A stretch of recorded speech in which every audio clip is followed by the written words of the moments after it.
আসসালামু আলাইকুম। সংবাদে আপনাদের সবাইকে স্বাগত জানাচ্ছি। আমি ফিরোজ তোহা। শুরুতেই সংবাদ শিরোনাম জানিয়ে দেব এই মুহূর্তে হাতে পাওয়া সর্বশেষ গুরুত্বপূর্ণ আপডেট বাংলা সংবাদ। শুরুতেই থাকছে শেখ হাসিনা বিদেশে বসে নতুন নতুন ষড়যন্ত্র করছে। জামায়াতে ইসলামের সেক্রেটারি জেনারেল অধ্যাপক মিয়া গোলাম পরোয়ার বলেছেন, ব্যাংকসহ সকল আর্থিক প্রতিষ্ঠান শূন্য করে উন্নয়নের নামে লাখ লাখ কোটি টাকা বিদেশে পাচার করে ভারতে বসে নতুন নতুন ষড়যন্ত্র করছে শেখ হাসিনা। সকল ষড়যন্ত্র রুখতে দ্রুত নির্বাচন দিতে অন্তর্বর্তী সরকারের প্রতি দাবি জানাই। এবারে জানাবো বিতর্কিত উপদেষ্টাদের প্রত্যাহারে ইসলামী আন্দোলনের হুঁশিয়ারি। বিতর্কিত উপদেষ্টাদের প্রত্যাহারে অন্তর্বর্তী সরকারের বিরুদ্ধে আন্দোলনের হুঁশিয়ারি দিয়েছেন ইসলামী আন্দোলন বাংলাদেশের সিনিয়র নায়েবে আমির ও চরমোনাই পীর মুফতি সৈয়দ মোহাম্মদ ফয়জুল করিম। জানাবো সরকার পরিচালনায় অদক্ষতা জনগণ সহজভাবে নেবে না তারেক রহমান। স্বৈরাচার পালানোর পর একটি বিধ্বস্ত দেশের দায়িত্ব নিয়েছে অন্তর্বর্তী সরকার। এমন মন্তব্য করে বিএনপির ভারপ্রাপ্ত চেয়ারম্যান বলেছেন, মাফিয়া সরকারের তৈরি করা জঞ্জাল ৩ মাসে দূর করা সম্ভব নয়। আবার ৩ মাস পরে সরকারের সফলতা বা ব্যর্থতা নিয়ে জনমনে প্রশ্ন ওঠা অস্বাভাবিক বা অন্যায্যও নয়। তবে সরকার পরিচালনায় অদক্ষতা দেখলে জনগণ সহজভাবে মেনে নেবে না। এদিকে গণঅভ্যুত্থান ব্যর্থ হলে শেখ হাসিনা ছেড়ে দিত না। এবি পার্টির কেন্দ্রীয় সদস্য সচিব মুজিবুর রহমান মঞ্জু বলেন, জুলাই আগস্টে ছাত্র জনতা নতুন ইতিহাস সৃষ্টি করেছে।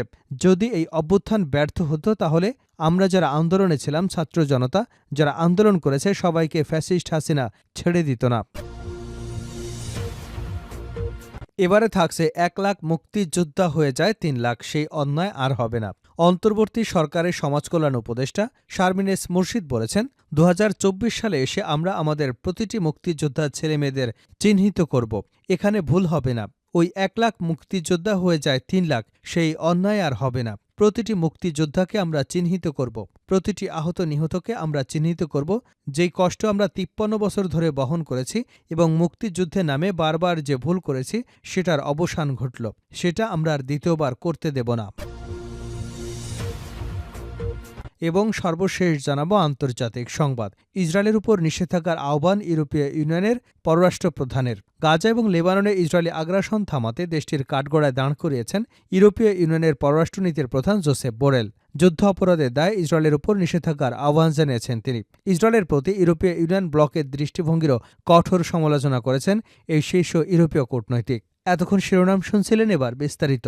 প্রিয় দর্শক, আপনি যদি এই চ্যানেলে নতুন হয়ে থাকেন, ভিডিওটি দেখতে দেখতে চ্যানেলটি সাবস্ক্রাইব করে আমাদের সঙ্গে থাকুন। আর এই ভিডিও সম্পর্কে আপনি আপনার মূল্যবান মতামতটি কমেন্ট বক্সে জানিয়ে দিন। আর হ্যাঁ প্রিয় দর্শক, জানিয়ে দিন ভিডিওটি কোথা থেকে দেখছেন। শেখ হাসিনা বিদেশে বসে নতুন নতুন ষড়যন্ত্র করছে গোলাম পরোয়ার। জামায়াতে ইসলামের সেক্রেটারি জেনারেল অধ্যাপক মিয়া গোলাম পরোয়ার বলেছেন, ব্যাংকসহ সকল আর্থিক প্রতিষ্ঠান শূন্য করে উন্নয়নের নামে লাখ লাখ কোটি টাকা বিদেশে পাচার করে ভারতে বসে নতুন নতুন ষড়যন্ত্র করছে শেখ হাসিনা। সকল ষড়যন্ত্র রুখতে দ্রুত নির্বাচন দিতে অন্তর্বর্তী সরকারের প্রতি আহ্বান জানাই। খুলনার ডুমুরিয়া কলেজ মাঠে উপজেলা জামায়াতে ইসলামের কর্মী সম্মেলনে প্রধান অতিথির বক্তব্যে তিনি এসব কথা বলেন। অধ্যাপক মিয়া গোলাম পরোয়ার বলেন, ১৭ বছর পর খোলা আকাশের নিচে দলীয় নেতাকর্মীদের মধ্যে কথা বলতে পারছে। ফ্যাসিবাদ সরকার বছরের পর বছর মিথ্যা মামলা দিয়ে আমাদের আটক করে রেখেছিল। জেলে থাকা অবস্থায় অসংখ্য মিথ্যা মামলার শিকার হতে হয়েছে। জুলাই আগস্টের ছাত্র জনতার আন্দোলনের মধ্য দিয়ে এদেশ থেকে জুলুমকারী ফ্যাসিবাদী সরকার দূর হয়েছে। তিনি বলেন, ফ্যাসিবাদ বিলুপ্ত আন্দোলনে কয়েক হাজার ছাত্র জনতাকে হত্যা করা হয়েছে। প্রায় ৪০,০০০ ছাত্র জনতা আহত হয়েছেন। এই বর্বরতা এবং গণহত্যাকারী আওয়ামী লীগ আগামী জাতীয় নির্বাচনে অংশগ্রহণ করতে পারবে কি পারবে না তা নির্ধারণ করবে এদেশের জনগণ। বিতর্কিত উপদেষ্টাদের প্রত্যাহারে ইসলামী আন্দোলনের হুঁশিয়ারি। বিতর্কিত উপদেষ্টাদের প্রত্যাহারে অন্তর্বর্তী সরকারের বিরুদ্ধে আন্দোলনের হুঁশিয়ারি দিয়েছেন ইসলামী আন্দোলন বাংলাদেশের সিনিয়র নায়েবে আমির ও চরমোনাই পীর সাহেব মুফতি সৈয়দ মোহাম্মদ ফয়জুল করিম। শনিবার মাদারীপুরের শিবচরে নন্দকুমার ইনস্টিটিউট মাঠে সংগঠিত গণসমাবেশে প্রধান অতিথির বক্তব্যে তিনি এই হুমকি দিয়েছেন। হুঁশিয়ারি দিয়ে মুফতি সৈয়দ মোহাম্মদ ফয়জুল করিম বলেন, অন্তর্বর্তী সরকারের উপদেষ্টারা বাংলাদেশের মাটি এবং মানুষের চিন্তাকে লালন করে না, তারা ভিনদেশি চিন্তা লালন করেন। তিনি আরও বলেন, ৫ই আগস্টের পর ক্ষমতার পরিবর্তন হয়েছে, তবে দেশে শান্তি ফিরে আসেনি, অপরাধ অনিয়ম দুর্নীতি প্রতিরোধ হয়নি। এছাড়া তার দাবি, আগামী জাতীয় সংসদ নির্বাচন পিআর সিস্টেমে অর্থাৎ সংখ্যানুপাতিক পদ্ধতি হারে নির্বাচন দিতে হবে। সরকার পরিচালনায় অদক্ষতা জনগণ সহজভাবে মেনে নেবে না তারেক রহমান। স্বৈরাচার পালানোর পর একটি বিধ্বস্ত দেশের দায়িত্ব নিয়েছে অন্তর্বর্তী সরকার, এমন মন্তব্য করে বিএনপির ভারপ্রাপ্ত চেয়ারম্যান তারেক রহমান বলেছেন, মাফিয়া সরকারের তৈরি করা জঞ্জাল ৩ মাসে দূর করা সম্ভব নয়। আবার ৩ মাস পরে সরকারের সফলতা বা ব্যর্থতা নিয়ে জনমনে প্রশ্ন ওঠা স্বাভাবিক বা অন্যায্যও নয়। তবে সরকার পরিচালনায় অদক্ষতা দেখতে পেলে জনগণ সহজভাবে মেনে নেবে না। শনিবার বিকেলে রাজধানীর ইঞ্জিনিয়ার্স ইনস্টিটিউটে জাতীয়তাবাদী টেক্সটাইল ইঞ্জিনিয়ার্স অ্যাসোসিয়েশনের তৃতীয় কাউন্সিলে প্রধান অতিথির বক্তব্যে এসব কথা বলেন তারেক রহমান। অধিবেশনের উদ্বোধন করেন বিএনপির স্থায়ী কমিটির সদস্য এজেডএম জাহিদ হোসেন। তারেক রহমান বলেন, আমি আগেও বলেছি, সংস্কার কাজ করতে গিয়ে অগ্রাধিকার সেটিং যদি ভুল হয় তাহলে জনগণের কাছে সরকারের অদক্ষতাই বিবেচিত হবে। দুদিন আগে আহতরা হাসপাতাল থেকে যেভাবে বের হয়ে এসেছেন সেটা আমাদের বিবেকবান প্রত্যেকটা মানুষের জন্যই লজ্জাস্কর বিষয়। স্বাভাবিকভাবেই প্রশ্ন উঠতে পারে, আহতদের পুনর্বাসন, চিকিৎসা এবং নিরাপত্তা কেন অগ্রাধিকার লিস্টে নেই? থাকলেও কত নম্বরে ছিল? গত ১৫ বছর স্বৈরাচারী সরকার দেশকে আমদানি নির্ভর, পরনির্ভর এবং ঋণ নির্ভর করেছে উল্লেখ করে তারেক রহমান বলেন, এমন অবস্থা থেকে দেশকে বের করে আনা প্রয়োজন। বের করে এনে যেকোনো উপায়ে সমৃদ্ধ করা প্রয়োজন। বিশেষ করে গার্মেন্টস খাতকে আরও লাভজনক এবং বিশ্ববাজারে চাহিদা তৈরিতে সুনির্দিষ্ট পরিকল্পনা করেছে বিএনপি। এছাড়া ক্ষুদ্র এবং মাঝারি, বিশেষ করে এসএমই খাতে বিদেশি বিনিয়োগ বাড়িয়ে অন্তর্ভুক্তি বাড়ানোর বিষয়টিও বিএনপির বিবেচনাধীন রয়েছে। তিনি বলেন, একটি দেশে রাজনীতি যদি রুগ্ন হয় তাহলে অর্থনীতি রুগ্ন হতে বাধ্য। স্বৈরাচারী আমলে আমরা সেটা দেখেছি। তারা উন্নয়নের নামে যে মেগা প্রজেক্ট করে তার আসল রূপ কিন্তু এখন বের হয়ে এসেছে। তিনি আরও বলেন, বিএনপির ৩১ দফা কর্মসূচির ভবিষ্যৎ বাংলাদেশের উন্নয়নে ঐতিহাসিক সনদ বলে আমরা মনে করি। ঘোষিত এই ৩১ দফা বাস্তবায়নে মানসম্পন্ন এবং প্রায়োগিক প্রশিক্ষণের উপর কিন্তু জোরারোপ করা হয়েছে। আমরা মনে করি জনসংখ্যা কোনো অভিশাপ নয়, বরং এই জনসংখ্যা যদি মানব সম্পদে রূপান্তরিত করা যায় তাহলে দেশের উন্নয়নে এটা বড় শক্তি। তিনি বলেন, আমরা দেখছি অন্তর্বর্তী সরকার নির্বাচন কমিশন পুনর্গঠনের উদ্যোগ নিয়েছে। জনগণ আশা করছে নিরপেক্ষ স্বচ্ছ পরিবেশে ভোট দিতে সক্ষম হবে। জনগণ তাদের প্রতিনিধি সরকারকে নির্বাচিত করবার সুযোগ পাবে।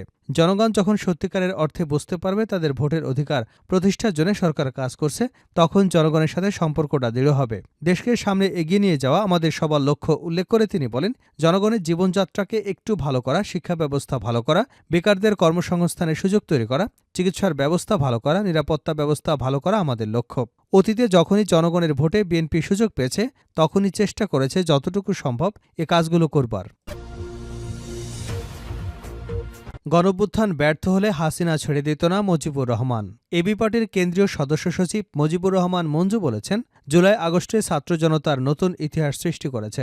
যদি এই অভ্যুত্থান ব্যর্থ হতো তাহলে আমাদের যারা আন্দোলনে ছিলাম, ছাত্র জনতা যারা আন্দোলন করেছে, সবাইকে ফ্যাসিস্ট হাসিনা ছেড়ে দিত না। শনিবার চট্টগ্রামে দুপুর ১২টায় হাটহাজারী সারিয়ায় এবি পার্টির উদ্যোগে আয়োজিত জুলাই গণঅভ্যুত্থানে নিহত, শহীদ এবং আহতদের স্মরণে আলোচনা সভায় একথা বলেন তিনি বলেন, হাটহাজারীর কৃতি সন্তান, আমাদের সন্তান ডক্টর ইউনূসকে ফ্যাসিস্ট হাসিনা জেলের সাজা দিয়েছে। আল্লাহর কি মর্জি, তিনি তাকে বাংলাদেশের সরকারের দায়িত্ব দিয়েছেন। মুজিবুর রহমান মঞ্জু বলেছেন, জুলাই গণঅভ্যুত্থানে ছাত্র জনতার এই ত্যাগ আমরা ভুলে যেতে পারি না। বাংলার আপামার জনসাধারণকে সঙ্গে নিয়ে বৈষম্যমুক্ত বাংলাদেশ বিনির্মাণে আমাদের আহত নিহতদের আকাঙ্ক্ষা বাস্তবায়ন করতে হবে। তিনি বলেন, ৭১-এর মুক্তিযুদ্ধ না করেও আওয়ামী লীগ যেভাবে মুক্তিযুদ্ধের একক দাবিদার হয়েছে, বাংলাদেশকে বিভক্ত করেছিল, বর্তমানেও অনেকে জুলাই গণঅভ্যুত্থানেও নিজের অবদান দাবি করে জাতীয় ঐক্যকে বিনষ্ট করছে। তিনি সবাইকে এই ধরনের কার্যক্রম থেকে বিরত থাকার জন্য বলেছি। সভাপতির বক্তব্যে এবি পার্টির কেন্দ্রীয় যুগ্ম আহ্বায়ক লেফটেন্যান্ট কর্নেল দিদারুল ইসলাম বলেন, বৈষম্য বিরোধী আন্দোলনে এবি পার্টির গুরুত্বপূর্ণ ভূমিকা পালন করে। আন্দোলন চলাকালে মিছিলে আমার আশপাশে অনেকে গুলিবিদ্ধ হন। আমার পাশে এবি পার্টির কেন্দ্রীয় সদস্য সচিব মুজিবুর রহমান মঞ্জু গুলিবিদ্ধ হন। অবশেষে আমাদের দীর্ঘ লড়াই সফল হয়েছে এবং সরকার পতন হয়েছে। শেষ করছে আন্তর্জাতিক সংবাদ দিয়ে। ইসরায়েলের উপর নিষেধাজ্ঞার আহ্বান ইউরোপীয় ইউনিয়ন রাষ্ট্রদূত প্রধানের। গাজা ও লেবাননে ইসরায়েলি আগ্রাসন থামাতে দেশটিকে কাঠগড়ায় দাঁড় করিয়েছে ইউরোপীয় ইউনিয়নের পররাষ্ট্রনীতির প্রধান জোসেপ বোরেল। যুদ্ধ অপরাধের দায়ে ইসরায়েলের উপর নিষেধাজ্ঞার আহ্বান জানিয়েছেন তিনি। ইসরায়েলের প্রতি ইউ ব্লকের দৃষ্টিভঙ্গিরও কঠোর সমালোচনা করেছে এই শীর্ষ ইউরোপীয় কূটনৈতিক। তার মতে, ইউরোপীয় ইউনিয়ন এখনও পর্যন্ত ইসরায়েলি শাসনকে অর্থবহ পরিণতি ভোগ করা থেকে রক্ষা করেছে। গাজা এবং লেবাননে আন্তর্জাতিক আইন লঙ্ঘন করেছে ইসরায়েল। এ কারণে ইসরায়েলের উপর আমদানি নিষেধাজ্ঞা এবং দেশটির সরকারের সাথে রাজনৈতিক সংলাপ স্থগিত করা উচিত, এমন প্রস্তাব দিয়েছেন তিনি। তার মতে ব্লকের দৃষ্টিভঙ্গি পরিবর্তন করতে হবে।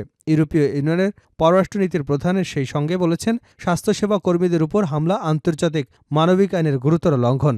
সংঘাতপূর্ণ অঞ্চলের চিকিৎসা কর্মীদের সুরক্ষা ও আলোচনাযোগ্য।